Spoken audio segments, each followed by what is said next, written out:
17. The Catholic Church is pagan, not Christian. The Catholic Church worshiped mankind in the form of the Pope, priests, Mary, and the dead, including idol worship, as the pagans did with all their statues. Constantine tried to mix paganism with Christianity to build church membership, which equals just paganism. But you can't serve two masters. Constantine went through randomly naming all the leftover pagan statues the popular Bible figures.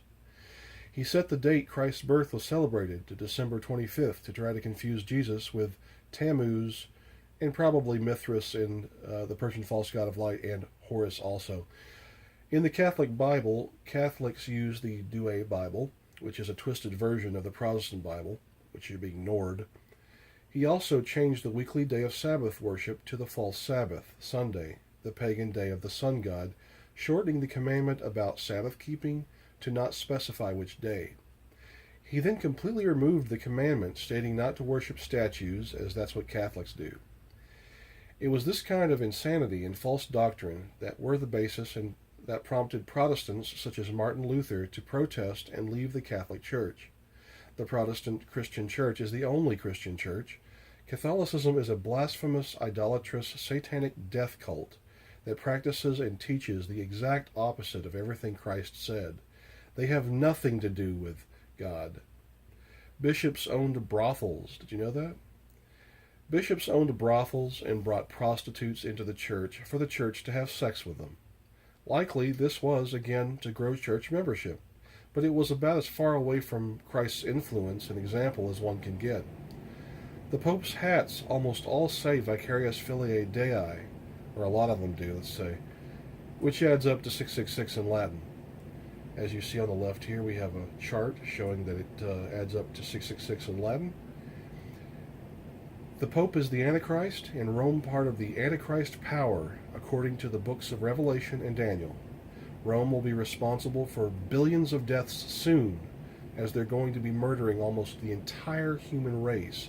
Now, this is a segue into the Georgia Guidestones, because if you know what it says in the first of the pagan commandments, if you will, of the Georgia Guidestones, it says to keep the population under 500 million.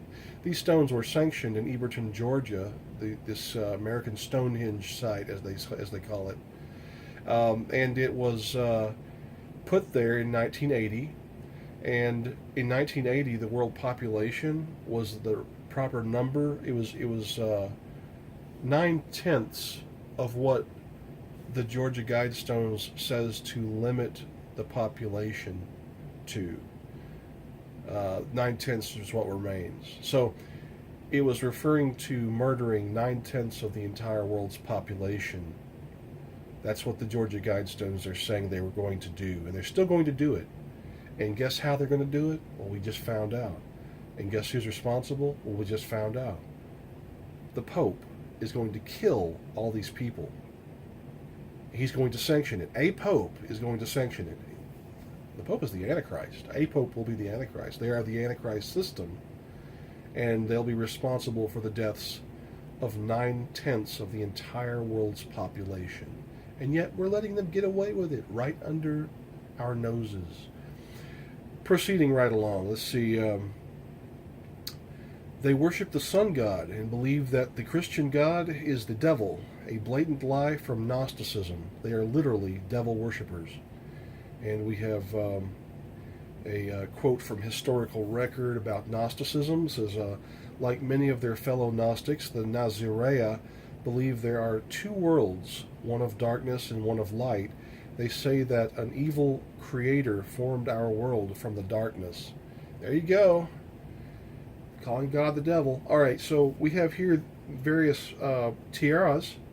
We have here Vicarius Filii Dei, and this is written on a tiara of the Pope. Here's another one, Vicarius Filii Dei, another tiara from the Pope. This is taken from the Vatican Museum. It's from a photograph in the Vatican Museum. We have here a different one. This one also says Vicarius Filii Dei, although it's in black and white as well. This is a different one than these two. So as you see, it's a common theme amongst these hats, and once again, it adds up to 666 in Latin.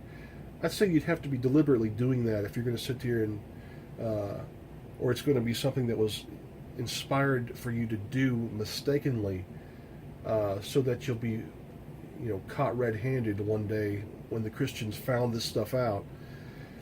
All right, thanks